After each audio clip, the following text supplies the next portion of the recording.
अस्सलाम everyone, I hope you will be fine. जैसा कि आप सब लोगों को पता है कि लास्ट लेक्चर में हमने पॉलिटिकल मैप और physical map of South America discuss किया था। आज के इस लेक्चर में हम साउथ अमेरिका के आइलैंड्स, गल्फ्स, स्ट्रेट्स और रिवर्स को डिस्कस करेंगे और इसके साथ ही हमारा साउथ अमेरिका कंप्लीट हो जाएगा। इसके बाद हमारे दो कॉन्टिनेंट्स रह जाएंगे, जो कि ऑस्ट्रेलिया और एंटार्क्टिका है। तो लेक्चर स्टार्ट करने से पहले आप लोगों के लिए एक अनाउंसमेंट है। जो बच्चे हमारे नोट्स लेना चाह रहे हैं, मॉक टेस्ट को ज्वाइन करना चाह रहे हैं या प्रिपरेशन क्लासेस को ज्वाइन करना चाह रहे हैं, वो इस नंबर पे एडमिन से राब्ता कर सकते हैं। लिंक स्टार्ट करते हैं हमारा आज का लेक्चर। तो सबसे पहले देखते हैं हम कि साउथ अमेरिका में कौन कौन से आइलैंड्स हैं। Number of noted island groups are affiliated with physical region of South America. यानी काफी सारे यहाँ पर आइलैंड्स मौजूद है। ऑब्वियसली इतने आइलैंड्स नहीं है जितने के यूरोप के साथ हैं या बाकी कंट्रीज के साथ हैं, लेकिन यहाँ पे फिर भी कुछ ना कुछ आइलैंड जो है वो मौजूद है और जिनके बारे में क्वेश्चन पूछा जा सकता है वन पेपर एमसीक्यूज में। तो सबसे पहले आ जाता है जी गैलापागोस आइलैंड। अगर आप ये गौर करें इक्वेडोर के साथ, तो यहाँ पर आपको ऊपर ये एक छोटा सा गैलापागोस आइलैंड जो है वो नजर आएगा। ये बिल्कुल तकरीबन इक्वेटर के ऊपर आता है और इक्वेडोर के साथ है। तो ये टेरिटरी है इक्वेडोर की।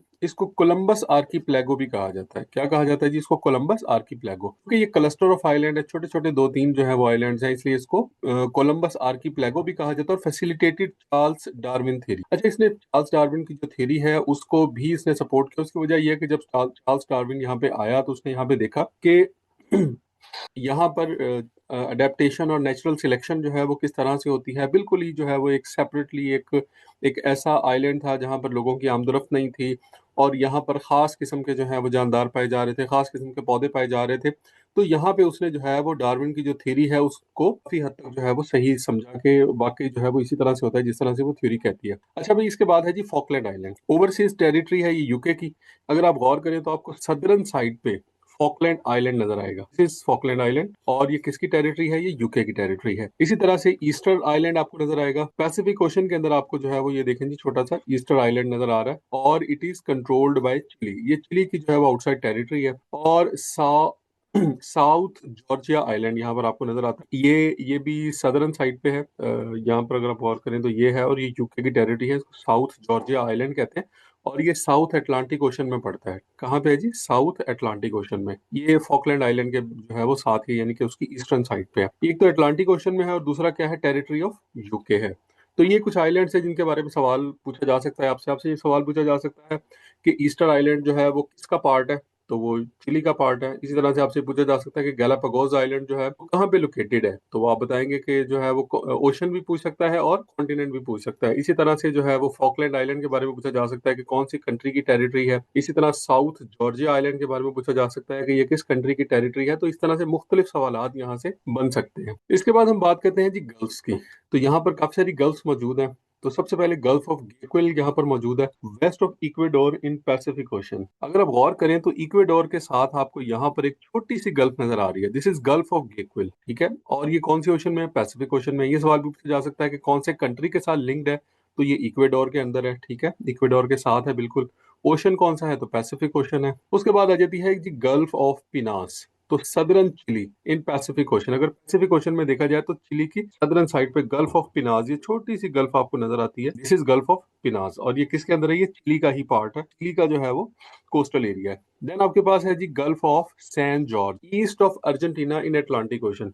ये सैन जॉर्ज अगर आप देखें तो ये एक गल्फ बन रही है, ठीक है, ये एक गल्फ बन रही है और कहाँ पे है? अटलांटिक ओशन में। ये सवाल पूछा जा सकता है और किस कंट्री के साथ है? तो ये कंट्री कौन सी है जी? अर्जेंटीना है। देन गल्फ्स ऑफ सैन मेटियास है, ये भी ईस्ट ऑफ अर्जेंटीना है। ये देखें ये गल्फ लाइक जो है वो एक स्ट्रक्चर बन रहा है यहाँ पर, तो अर्जेंटीना में है और ये भी अटलांटिक ओशन में है। गल्फ ऑफ पनामा है। तो पनामा जो है वो हमने देखा था कि वो सेंट्रल अमेरिकन रीजन के अंदर था। South of Panama in Pacific ocean, ठीक है। तो पनामा के साथ जो है वो गल्फ ऑफ पनामा, ये देखिए ये वाला ऊपर एक्सट्रीम नॉर्दर्न साइड पे कोलंबिया से भी ऊपर अगर आप देखें तो यहाँ पे आपको गल्फ ऑफ पनामा मिलती है। यहाँ पनामा कैनाल के साथ वाला एरिया एक्चुअल में जो है वो, तो ये इलाका जो है वो किसके पास है? ये एरिया जो है वो नॉर्थ अमेरिका के अंदर आता है, लेकिन चूंकि ये गल्फ जो है वो इसके करीब लगती है तो इसलिए आपको बता दिया है। उसके बाद गल्फ ऑफ पेरिया, ये नॉर्थ ऑफ वेनेजुएला है और ये कैरिबियन सी में है। अगर आप गौर करें तो ये आपको जो है वो गल्फ ऑफ पेरिया नजर आ रही है, ठीक। ये वेनेजुएला का नॉर्थ बनता है और ये एरिया कौन सा है जी? कैरिबियन सी है। ये मार्जिनल सी कौन सा है? कैरिबियन सी है। तो ये थी जी वो सारी गल्फ के यहाँ पर मौजूद हैं जिनके बारे में क्वेश्चन पूछा जा सकता है। ये भी पूछा जा सकता है कि ये किस कंट्री के साथ एसोसिएटेड है। ये भी पूछा जा सकता है कि ये कौन से कॉन्टिनेंट के अंदर है।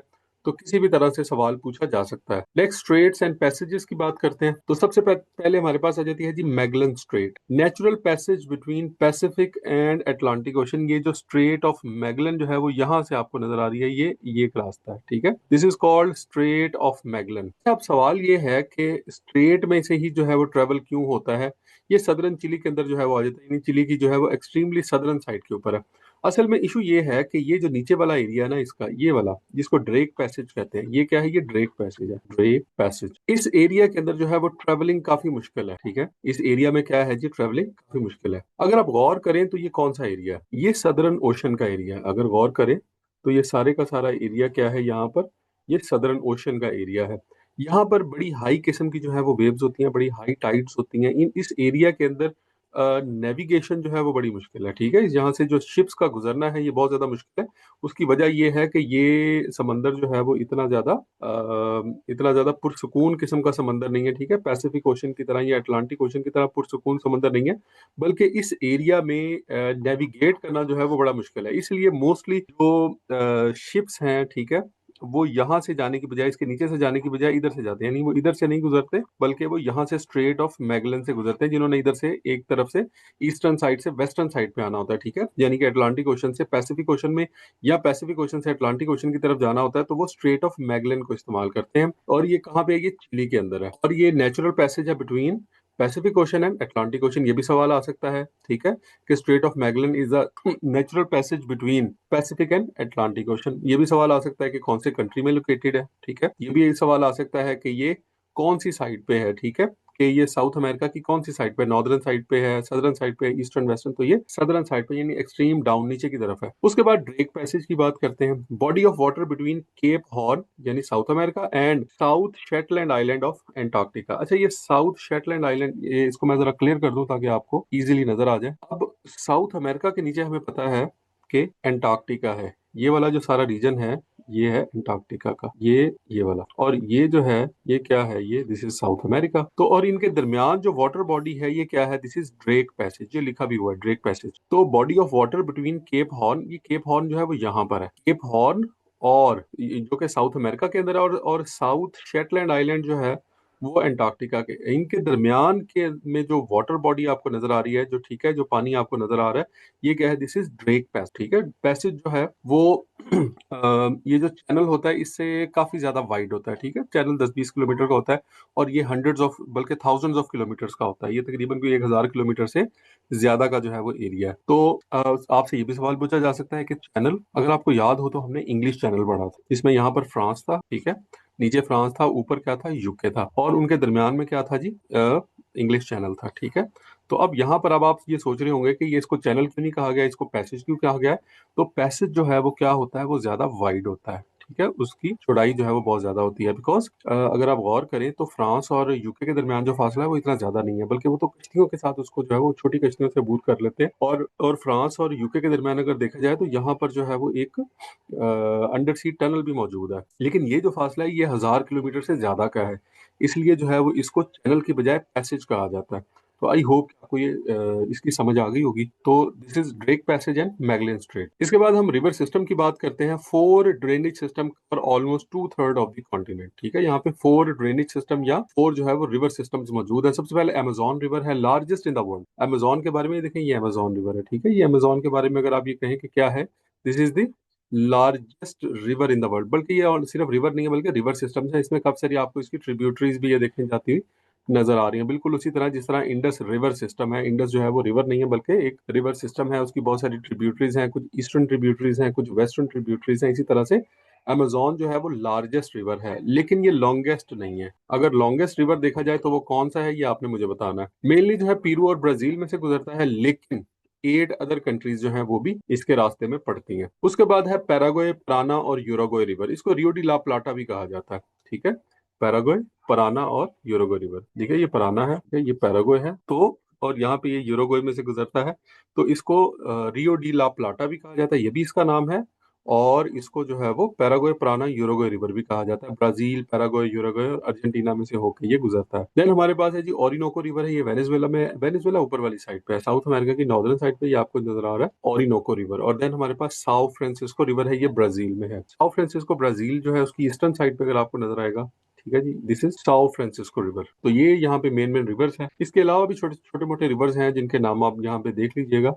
इनके बारे में जो है वो सवाल पूछा जा सकता है आपसे, ठीक है। जैसे ये देखें, टोकेंटिन्स रिवर है, किंगू रिवर है, इस तरह के जो पिकुलियर डिफरेंट किस्म के नेम्स होते हैं उनके बारे में सवाल पूछ लेते हैं। उसके बाद है जी टेपाजॉस रिवर है, ये वाला। और देन मेडीरा रिवर है। और उसके बाद क्या है यहाँ पर, मैगडलेना रिवर है। ओरिनोको हम पहले आपको मैं बता चुका हूँ। उसके बाद है जी नेग्रो रिवर है। तो ये सारे के सारे रिवर्स हैं जो कि साउथ अमेरिका को जो है वो सैराब करते हैं, ड्रेन करते हैं। रिवर अमेजोन के बारे में थोड़ी सी डिटेल पढ़ लेते हैं। लार्जेस्ट इन द वर्ल्ड है by water volume and discharge, ठीक है।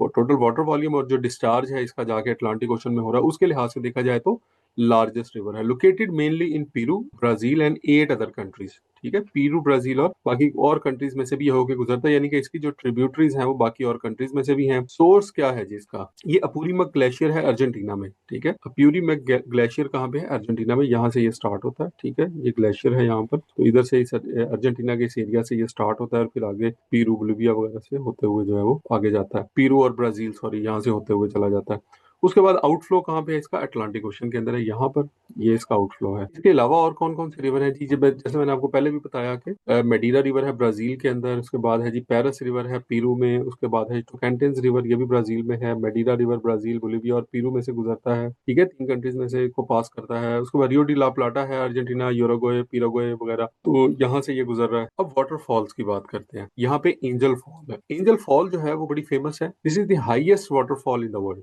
ठीक है। ये क्या है, ये हाईएस्ट है, इस वजह से फेमस है कि this is the highest waterfall in the world. और ये कहाँ पे है, वेनेजुएला में है। वेनेजुएला मतलब साउथ अमेरिका की नॉर्दर्न साइड पे, ऊपर वाली साइड पे। तो ये अगर आपको यहाँ देखें, गौर करें, तो ये रिवर कैरोनी आपको नजर आ रहा है, ठीक है। दिस इज रिवर कैरोनी, ये सारा वेनेजुएला के अंदर आता है। और इसके साथ इसकी ट्रिब्यूटरी है रिवर रिवर चुरोन है, ठीक है। ये रिवर चुरोन है, ये वाला। और इसके ऊपर जो है वो नियाग्रा फॉल बनती है। फॉल मैंने आपको पहले भी बताया था, ये पानी का एक रास्ता है। फॉर एग्जांपल ये पानी जा रहा है और इसके दरम्यान में कोई सडन सा स्लोप जो होता है ना, आ जाता है, तो वहां पर क्या बनता है, एक फॉल की तरह का जो है वो एक स्ट्रक्चर बनता है। यानी अब इसके ऊपर से अगर पानी आ रहा है तो फिर यहाँ से ऐसे आके गिरेगा और यहाँ पर जो है वो एक बड़ा खूबसूरत सा मंजर बनता है। इस मंजर को क्या कहा जाता है, इसको फॉल कहा जाता है। तो वो फॉल जो है वो यहाँ पे बन रही है। तो कौन सा रिवर है, रिवर चुरोन है। और ये ट्रिब्यूटरी है किसकी, कैरोनी रिवर की। कंट्री कौन सा है, वेनेजुएला है। हाइट कितनी है, 979 मीटर या 3212 फीट है। और कंट्री कौन सा बन रहा है जी, ये कंट्री है वेनेजुएला। वजह शोहरत क्या है, highest waterfall in the world, क्या है जी, highest waterfall in the world. लेकिन जी डेजर्ट्स भी देख लेते हैं। साउथ अमेरिका के अंदर कौन कौन से डेजर्ट्स हैं। 2 मेन डेजर्ट हैं जी साउथ अमेरिका के अंदर। एक है पैटागोनिया डेजर्ट, ये देखिए गौर करिएगा, आपको अर्जेंटीना की सदर्न साइड के ऊपर आपको ये नजर आ रहा है। This is Patagonia desert. Cold and semi arid, ठीक है। एक तो ठंडा डेजर्ट है, सेमी एरिड का मतलब है बारिश कम होती है यहाँ पर। Mostly located in Argentina, mostly जो है वो हमें नजर भी आ रहा है कि अर्जेंटीना के अंदर है। Largest in south America. अगर आपसे ये सवाल पूछा जाए कि साउथ अमेरिका का लार्जेस्ट डेजर्ट कौन सा है, तो दिस इज पैटागोनिया। तो 8th largest in the world और कवर्स 6,75,000 स्क्वायर किलोमीटर, 6,75,000 मुरब्बा किलोमीटर जो है वो इसका टोटल एरिया है। इसका मतलब है काफी बड़ा डेजर्ट है। लेकिन ये कोल्ड डेजर्ट है, बिल्कुल उसी तरह जिस तरह हमारा पाकिस्तान में कटपना डेजर्ट जो है वो भी एक कोल्ड डेजर्ट है। इसके अलावा जी एटाकामा डेजर्ट, ये 1600 किलोमीटर लॉन्ग है। और अगर इसकी लंबाई देखी जाए यहाँ से, यानी लंबाई किस तरह नापते हैं, यहाँ से यहाँ तक, यानी इधर से लेके एक पॉइंट से इस पॉइंट तक का जो फासला है वो अगर देखा जाए तो कितना है, 1600 किलोमीटर है। और टोटल जो है वो स्क्वायर किलोमीटर में अगर इसका एरिया देखा जाए तो 1,05,000 स्क्वायर किलोमीटर है। ये भी कोल्ड डेजर्ट है। मेजोरिटी के पोल पोल के कुछ करीब है, ठीक है, एक्सट्रीम सदर्न साइड के ऊपर है, तो इसलिए कोल्ड है। मेजोरिटी पार्ट जो है इसका चिली के अंदर है, बिकॉज ये सारे का सारा, ये सारा चिली आपको नजर आ रहा है, तो ये मोस्टली चिली के अंदर है। थोड़ा बहुत जो है, थोड़ा सा जो है बोलिविया में, थोड़ा अर्जेंटीना के अंदर भी आ जाता है, बट मेजरली जो है वो कहाँ पे है, चिली में। ड्राइएस्ट प्लेस ऑन अर्थ है ये, और set to be the oldest desert on earth. इसके बारे में ये भी कहा जाता है कि ये ओल्डेस्ट डेजर्ट ऑन अर्थ है। लेकिन बहुत सारे जियोग्राफर जो है उनके नजदीक या जियोलॉजिस्ट के नजदीक जो है वो ये कोई और भी मौजूद है। तो इसमें आपको मुख्तलिफ वेबसाइट्स पे मुख्तलिफ जगहों पे जो है मुतजाद किस्म की राय मिलेंगी, तो इसलिए सेट टू बी इसके साथ लिखा गया है। नेक्स्ट हमारे पास है जी माउंट एकोंकागुआ। अब माउंटेन रेंजेस इसकी भी देख लेते हैं। ये अर्जेंटीना के अंदर अगर देखा जाए तो एंडीज जो है वो माउंटेन रेंज है, और कहाँ पे है ये, अर्जेंटीना में है। Highest mountain peak in south America है 6,961 मीटर है। हाइट कितनी है जी, 6,961 मीटर, और ये एंडीज माउंटेन रेंज के अंदर है, ये यहाँ पे कहीं पड़ता है, ये वाला माउंट एकोंकागुआ, ये वाला जो ब्लैक कलर में आपको नजर आ रहा है, दिस इज माउंट एकोंकागुआ, 6,961 मीटर। और मेनली किसमें है जी, अर्जेंटीना में। बिकॉज वैसे तो अर्जेंटीना और चिली के बॉर्डर के ऊपर है, लेकिन अगर आप यहाँ पे बॉर्डर को गौर से देखें तो ये जो एरिया है, ये जो ब्लैक कलर में यहाँ पे आपको माउंटेन नजर आ रही है, ये अर्जेंटीना वाली साइड पे ही है, माउंट एकोंकागुआ। नेक्स्ट स्लाइड है जी कुछ इंपॉर्टेंट इन्फॉर्मेशन एंडीज के बारे में। Runs from north to south through 7 South American countries. ये हमने पहले भी पढ़ा था कि 7 साउथ अमेरिकन कंट्रीज से ये होकर गुजरती है।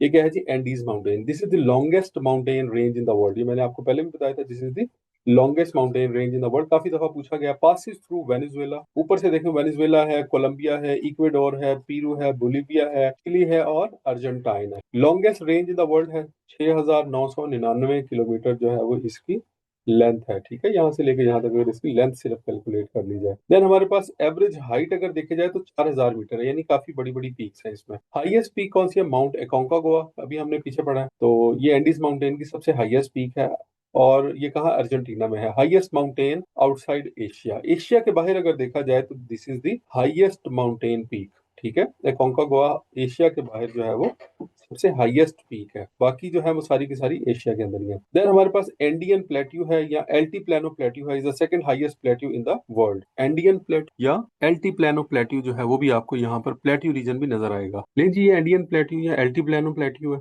It is a large high plateau on earth outside of Tibet. ठीक है, और यानी कि हाईएस्ट प्लेट्यू है, ठीक है, और लार्जेस्ट भी है। अगर तिब्बत के बाद बात की जाए, तिब्बत के बाद ये दूसरे नंबर पे आता है, second highest plateau in the world. ठीक है, पहले नंबर पे तिब्बत प्लेट्यू और दूसरे नंबर पे क्या है, एंडियन प्लेट्यू है। पहले नंबर पे तिब्बत, दूसरे पे Andean. This plateau is located in the parts of Bolivia, Peru, Chile and Argentina. ये जो रेड कलर का एरिया आपको सारा नजर आ रहा है, ये सारे का सारा ये प्लेट्यू रीजन है। कुछ बोलिविया के अंदर है, कुछ चिली के अंदर है, कुछ अर्जेंटीना के अंदर है, और कुछ पेरू के अंदर है, जैसा कि यहाँ पर आपको शो हो रहा है। नेक्स्ट हमारे पास है जी lake Titicaca, highest navigable lake in the world. ठीक है, ये अगर आप गौर करें तो पेरू बोलिविया बॉर्डर के ऊपर आपको लेक टिटिकाका नजर आ रही है, लोकेटेड इन पेरू, और पेरू बोलिविया बॉर्डर के ऊपर है। ठीक है, थोड़ा सा पार्ट इसका जो है बोलिविया में भी है। हाइट इसकी क्या है, 3,912 मीटर, और ये हाईएस्ट लेक है। नेविगेबल का मतलब ये है कि जिसके अंदर शिप वगैरह चल सकते हैं, नेविगेशन हो सकती है। तो अगर ऐसी ऐसी तमाम लेक्स जिनके अंदर नेविगेशन पॉसिबल है, उनमें ये सबसे ज्यादा हाइट के ऊपर है। देन हमारे पास आ जाता है जी La Paz, this is capital of Bolivia.